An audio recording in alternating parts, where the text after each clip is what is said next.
And welcome back to the What the Falk Sunderland preview podcast. It was a rough weekend in the FA Cup for all of us, and I'd really rather not mention it. So let's look forward to shaking it off as best as we can and head back into the league with the clash against high-flying Ipswich Town this weekend. It's been an unbelievable season, really, for the Tractor Boys, sitting in second on their return to the Championship. And, of course, as always, when we do play Ipswich, we've got Ben Bloom here to join us, as always, to give us a lowdown on why it's gone so well. Ben, my voice is a bit knackered, so please take over. How are you, mate? You okay? I'm amazing. Do we want to reveal what the last thing you said was before we went on air? Oh, what a start! Other than that, I am. I'm very happy and always love to catch up. Look, we've been doing this dance since the League One days when we were both struggling to get up the third tier. So I'd normally look at last match and stuff like that. But can you sum up how it's felt to be an Ipswich fan over the past, should we say, year, 6 months? Well, we have to detach a little bit, Graham, because the last 6 months, year, 18 months has been absolutely amazing. And I think the key word now is certainty. We've had so much certainty over that period. And this is not criticising my club or my team. They've been absolutely brilliant. This is the first little period where some of the certainty has gone, that we kind of knew exactly what was going to be happening, who was going to be playing, and now the main striker is out for the season and the captain is suspended and the results have just dropped a little. So what we find out now, Graham, is, was it the perfect storm of everything, or is Kieran McKenna as incredible as a lot of people say he is? Because if he is, he'll get through this moment. But if you'd have talked to me 6 weeks ago, I would have been more confident than I am talking to you today. Oh, that's really good for us. Brilliant, fantastic. I thought you were going to be like, everything's amazing, the world is my oyster. But good. I've got to tell you the truth, mate. This is how we roll, isn't it? It's true. You mentioned McKenna there. We touched on him briefly, I think, at the start of the season when we didn't know what the hell was going to happen for either of us. And obviously he's really highly rated. And I feel like whenever someone loses their job in the Championship, it'll go and get Kieran McKenna. Not going to happen. He's got you in second. We're going to touch on the recent form soon. But how much credit does he deserve for not just getting you up and getting you out? Because it's a slog getting out of League One. But just, you're second off top. That's all I need to say, really.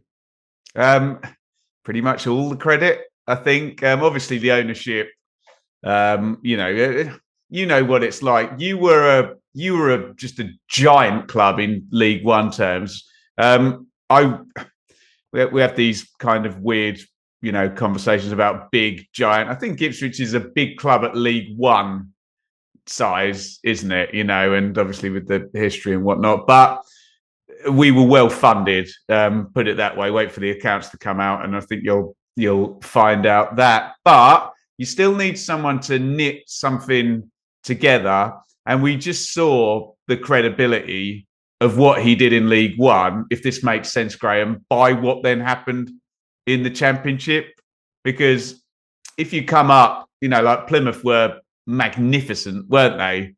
But then they come in and, good home record, manager's been poached now, etc., etc., but not second, weren't batting out record points totals. So, yeah, he deserves massive amounts of credit. And as I alluded to we're going to find out how much he is controlling this and puppeteering it, as opposed to how much it's the combination of everything. We're now starting to find that out. The going is tough, and it's like the back nine on the golf course, isn't it? And this is where the real business happens, and particularly big teams with Premier League budgets and parachute payments and the like, and managers tend to really click into gear at this point with 20 to go.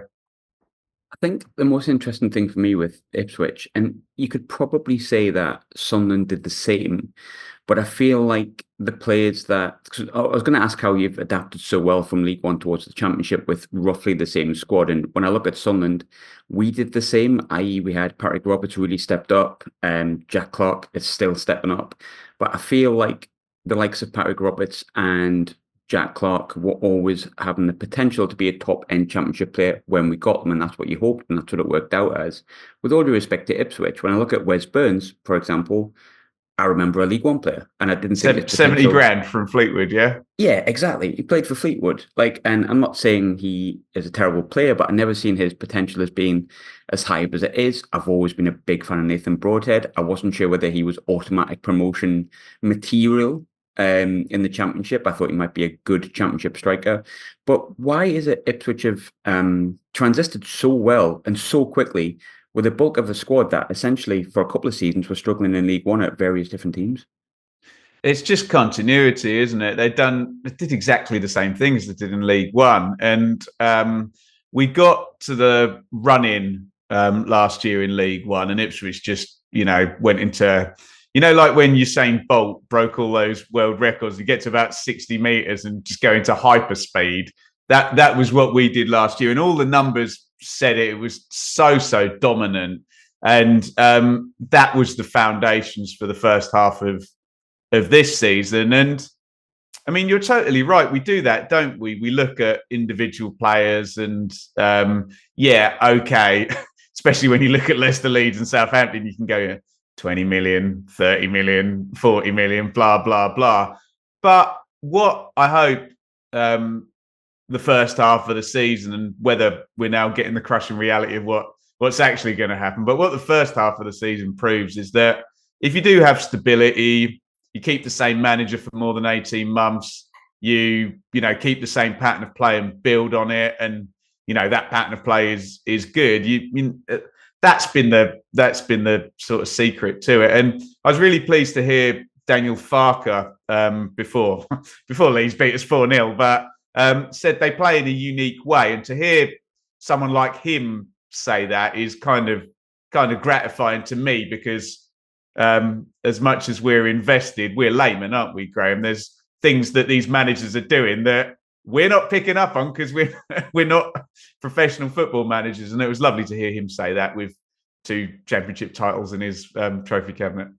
I just like hearing Daniel Farker speak because I think he has the funniest voice. Like, he talks so much sense as well, though, doesn't he? I really, he's a press conference that I'll actually enjoy. Unlike Michael Beale's. Talking of managers, I know we touched on McKenna before and asked how much credit you should have. Now, I also said before, whenever a championship job comes up and a club who perceives themselves to be bigger than Ipswich goes, go for Kieran McKenna.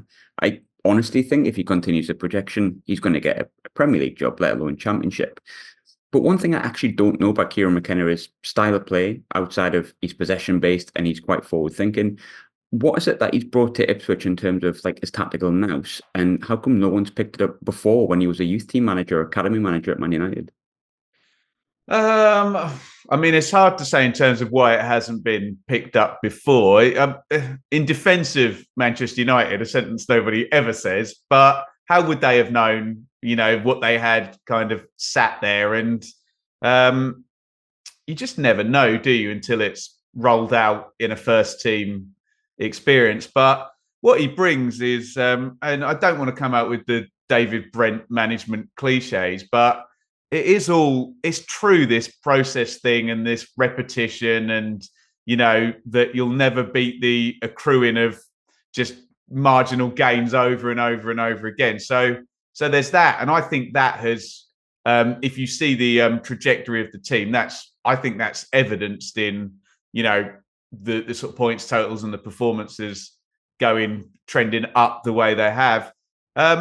He brings a lovely calmness, and you talk about maybe Mick Beale is a little bit more old school in his messaging when he's doing the press conferences and whatnot. You get none of that from McKenna. It's all very kind of studious, ear to the ground. So yeah, he's kind of he's the new breed, isn't he? The personality managers. Mick McCarthy's managed both of our clubs. We call him one of them. They're just that do a lot of it on charisma and man management, don't they? I think with how the game's advanced, and even at championship level, you've got possession teams, and you've done it yourself really well. And everyone's mired in 3 feet of data, aren't they? The personality managers are getting phased out, and you have Sheffield Wednesday getting a 34-year-old, and Liam Manning going in at Bristol. He's like 36 or 7, isn't he? McKenna's young as well. Russ Martin's the same, isn't he? So it was a bit us catching up with the times now, but he's just nailed it. Yeah, seems like he has. On to the good news for Sunderland fans. That said, we've discussed how good of a season you're having, but if you take out the FA Cup, which we'll come on to, you are 5 without winning the league. That's 4 draws and the 4-0 defeat at Leeds, which you discussed before. You're touching it a little bit, with a couple of players missing, but what has been sort of the main reasons for your slight dip in form? Right, let's do I'm not known as an emotional football fan who talks crap, but if I was, this is what I would say. So the first game of the run was against Norwich, and that's always an outlier. As you know, you've just had a derby, just the emotion and, what that takes out of you. So that was a draw that they should have won. So happy with the performance in that. Against Leeds, you have to hold your hands up. We're a League One team playing a Year One parachute team. We tried to attack them. They have brilliant forwards. They scored with a set play with their first attack, and then proceeded to pick us off. And, they just murdered us in the end. So that was one that if you play that game 100 times, that is the outcome, maybe a quarter of the times. But they were deserved winners in that. Then, of course, we played Leicester, and I thought we played really well, and managed to get a lucky late goal. But it was, do you know what I mean when I say it was deserved on the basis that they went for it in the second half against? I mean, I don't know. How did you guys get on against Leicester? Got beat 1-0. It's just a freak show of a team for championship. Oh, we level. played really well. Like if we scored, it would have been deserved. But at the same time, you're like, they're going to get like 150 points or something. Exactly. Some of their players are, and Leicester are a huge outlier because they literally had one bad season in the Premier League and got relegated during it after building up a squad's worth of £40 million players. So that's the first 3 games, and George Hurst got injured, who's very important, the striker against Leicester. So he's missed the last 2, and he's going to miss the season now. So that could be highly problematic. Loads of changes, loads of injuries and illness. 0-0 against QPR, 0-0 against Stoke. It felt like just get through those games, and a couple of clean sheets, a couple of points. You would have liked to have won one of them. So problematic. And of course, Morsey got booked against Stoke, so that's the captain out for the next 2 games. So on the one hand, I'm kind of down the middle, Graham. We're going to find out. On the one hand, there are some mitigating circumstances, but on the other hand, didn't beat QPR at home. You would have hoped you could have got 4 points against QPR and Stoke. That would have been lovely after getting 1 against Leeds and Leicester. I wanted to touch on that Norwich game because I watched it. Did you enjoy it? Yeah, I did actually. Great, wasn't it? Yeah. But I think I enjoyed it more because it's been a while since you played each other. I used to live with a Norwich fan, so I kind of know the importance of it sort of down there. But I think what was most interesting about it, and probably not so much for you, is I thought Ipswich would win it. It was sort of geared up to been a while since Ipswich had beat Norwich. This will be the time. They've been so well. Norwich are crap. Like one of the worst teams I've seen at the stadium like the season, really poor. And Norwich kind of put in a proper derby performance, and their young star got sort of 2 goals. But I remember watching it and going, oh, right, okay. Is this where Ipswich kind of go, hang on, everything's been like coming up roses and this hasn't, which we really wanted to. And it felt like Ipswich kind of went, oh, crap. Like that didn't go how we expected it to do. And this whole season's gone better than we could ever expected. How much did the derby actually impact the fan base? Because that seemed like to be the first big bump in the road. I think it did a little bit, but I think the second half performance against Leicester then got everybody back.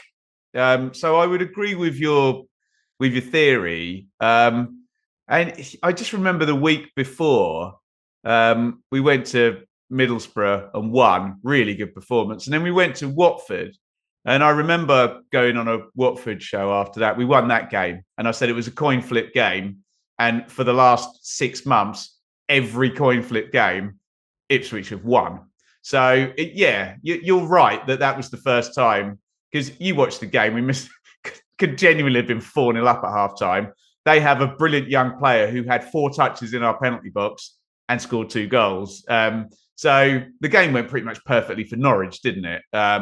But, it is what it is. And maybe when we were at 2-2 as well, something, maybe the occasion stopped them going on and winning that game like they have done. We've won 3-2 and 4-3 lots of times at home this season. That sounds ridiculous to say, but it's true. So, yeah, I think you've got a point that there might be some psychological thing there, but also, Graham, what inevitably happens after a sustained, hugely long period of overperformance?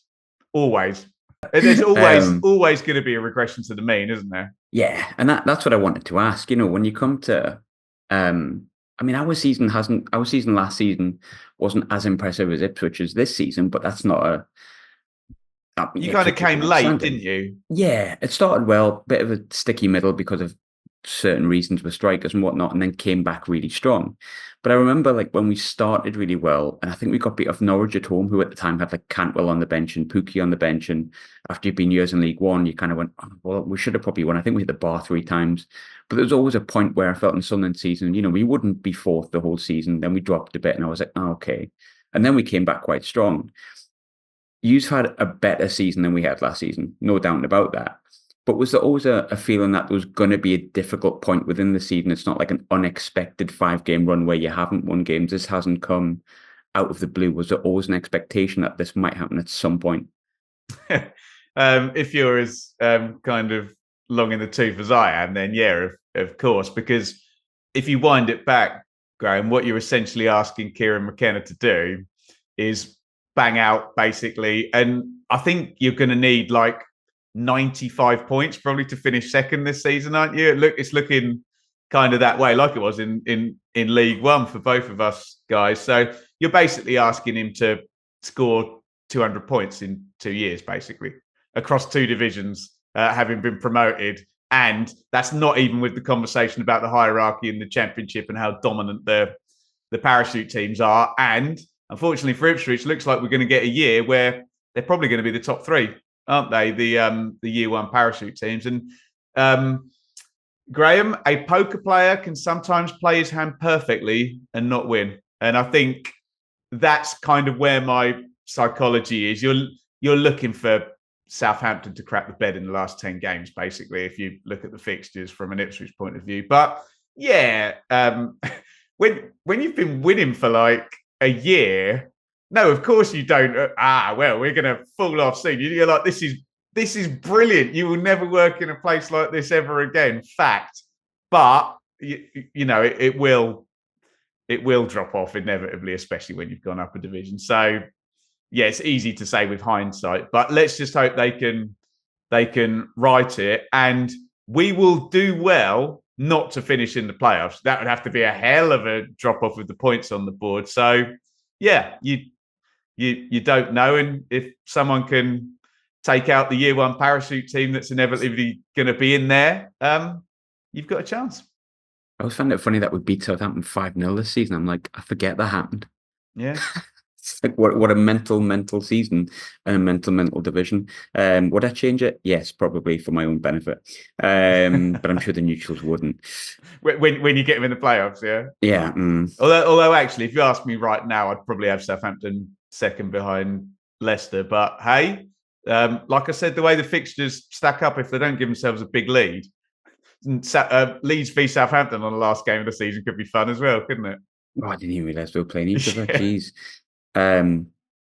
Moving away from league a little bit, I don't really want to talk about the FA Cup for obvious reasons, but Ipswich did break that 5-game winless run if you include the cup. It was AFC Wimbledon. It was 10 men, fair enough, expected to win. But sometimes just getting a win when you're on not a poor run of form, but a winless run of form can be important. Has that sort of helped the mood around the fan base a bit, or was it just too expected? Yeah, it's not going to do any harm, is it? No. So if you go and draw the game and you get a replay, I was hearing Thomas Frank, the Brentford manager, in press conference. This is the worst case scenario. Drawing is far worse than losing in the FA Cup with the fixtures. So, and we've got Maidstone at home as well, which is a game. I mean, you could look at it as a no-win situation because you're expected to win, and anything less is a massive failure. But it's a home draw, and you can literally play the B team or the 1B, 1A team or whatever, and probably win that game. So yeah, I think I would agree that that's a good thing. And a couple of the players that featured, might be able to step up and do something different. But yeah, I'm sure we're about to get into it. It's just no Morsey and no Hurst is a problem. Yeah, I think, when I look at the players that Ipswich fans seem to point out outside of the goal scorers, I feel like a lot of people do point towards Morsey, which, to be honest, I wasn't where he was out, which is massive, I think, from what I've seen. But when you look across the team, especially a team that's in first, second, third, or fourth, you'll see a player who's scored 10, 15 goals at this point, give or take. But you haven't really had an out-and-out goal scorer in terms of players that have like banged loads of goals in. You've got Chaplin and Broadhead have 8 each. George Hurst has 6. Marcus Harness, which is the most League One name I've ever he just reminds me of League He's One. been brilliant, Graham. Honestly, yeah. Good League One player, but he was always like the one Yeah. you'd fear, and it was like, have we fallen that far? And it turns out he's fallen upwards as well. He's got 4. Ladapo's got 4, and then there's a load of other players on 3. Might sound like a daft question because I think it always has to be the team effort if you're going to get anywhere near the playoffs or automatic promotion. But do Ipswich have like an outstanding player, or is it all about the team and how it's gelling together? Well, Leif Davis, the left back, is the outstanding player in terms of the value that you'd be able to sell him for. But no, it's just football is not now. You have 2 guys up front and you have a couple of wingers, and the ball goes forward to the 2 guys, and if one of them's Alan Shearer or Ian Rush or whatever, they score 30 goals every season. It's just not like that anymore. And the George Hurst role in the team is very much try and pin back the defenders. So if you do have to play the channels or go long, he can do that. Come short and receive the ball and be on the end of chances, but know that a lot of the time when the play's built, the idea is to make cutbacks and chances for whoever's, if it's Connor Chaplin in the number 10 or if Broadhead's in there or Burns. So it's almost like, whereas you and I have grown up on get the ball to the number 9 and Quinn and Phillips, for God's sake, and you have just a beast of a partnership that all you have to do is make sure you get good ball into them multiple times during the game and they'll score just tons and tons of goals. Whereas it's just not the way they play. So it is nicely spread out. But then the ridiculous thing is this player you've pointed out that we don't have, this out and out goal scorer, take them out of the team. And it's a big problem because who's stretching them? And we're both huge Nathan Broadhead fans, but don't see him as a number 9 to occupy, say, a Dan Ballard at the back. That's ending one way, isn't it? I wanted to ask you about Sunderland because I think for the people who don't know, obviously you cover the whole of the Championship as it is. You're an Ipswich fan. Loads of good Championship content on your channel. If people haven't seen it, I'm sure they have, but if they haven't, we will link to it in the description. Sunderland have had a lot of change. It's been a bit of a mental past couple of weeks to the point where I didn't even do a reaction show because I was so bloody angry, not just about the result, everything that surrounded the club and the Black Cats Bar, hospitality and everything that happened. And we've also had a change of manager in kind of patchy form. When you look at Sunderland, a lot's actually changed since we last spoke, which was like less than 6 months ago. We've appointed a new manager, probably controversially in many ways. But what have you made of Sunderland over the past month in terms of the manager change and getting rid of Mowbray and sort of the rumours circulating around Jack Clark and the patchy form? What are Sunderland to outside fans at the moment? Sunderland, to me, strike me as a club where you can see loads and loads of positive things, but you look at it and you think that needs more stability to put all those positive things together into a kind of promotion campaign. I did think you were good last season, but I did think the door opened up with Norwich and Watford wasting their year one parachute advantage, and the top six then opened up, didn't it, for Luton and Coventry and Sunderland to get in there, didn't it? So I think there's a lot of good there. I mean, I find the recruitment really fun because it's just so, everyone says you bring in a few young players and you integrate them through with, experienced players and players that are ready to go. So Sunderland, like, no, just having all young players, which I think is brilliant. Will it work? If it does work, it will be an outlier because you need those.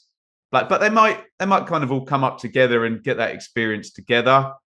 It did always feel like Mowbray was a placeholder, I have to say. Even right back from, I was at the playoff semi at Luton, and I always remember the day after, Sunderland are about to sack Tony Mowbray. And you're like, if that's leaked and that's being discussed and there's any validity to it, he's at some point, whenever they get the opportunity, and it turned out that just needed McBeal to become available, they're gonna take him out of the job. And honestly, I think exactly the same is going to happen at Birmingham. I think he'll stabilise them, he'll get them moving the right way, and when their McBeal, Wayne Rooney character is available, they'll stick him in there and say, "Thanks, Tony, you got us all set up now." And but hey, this isn't a pity party for. I'm sure Ipswich and Sunderland fans have got plenty of good things to say about Tony Mowbray, haven't they? But I see so much potential with the squad. And as much as it sounds like you don't like the manager, I think he's probably going to do quite well. And the recruitment is, it's almost like there's no guarantees in any of it. But if they all come together, you could get a Norwich 2018-19 thing where it's like, wow, stick this unknown German manager in, sign a load of unknown players, try and play this expansive football. Oh, champions. So it could go that way. But the more logical part of my brain says maybe it needs to be knitted together in more of a familiar way for how teams without parachute payments do in the Championship. 100% agree. Yeah, I think a lot of fans listening will agree with that a bit of experience, the likes of Alex Pritchard being one of our best players this season. He's 29, so an aging man by our standards, has been one of our key players and knits everything together really well. But two more for you, of course, predictions as always. But I feel like this game for us is important based on the past week that we've had, but it's a bloody tough game because it's Ipswich away, second off top, as we've said. But for Ipswich, when you look at the league table, it felt like you and Leicester were gone a few weeks ago, to be completely honest. And then I've looked at what the gap is, and it is 3 points. And so Southampton play first, so they overtake if they win. Exactly. Yeah, because we're 5:15. 5:30, yeah. 5:30, yeah. For those who don't know, like me, who should know that, recording a podcast about the game. Late night for your boys and girls coming down on the motorway, isn't it? Sold out, standard. Brilliant. Yeah, you got to love that. But considering that, you've maybe unexpectedly done well and that you're there now, once you're there, the expectations changed. Yeah. With it just being 3 points, and as you say, Southampton playing first and Leeds kind of like breathing down your neck as well, how important is the game against Sunderland on Saturday for you?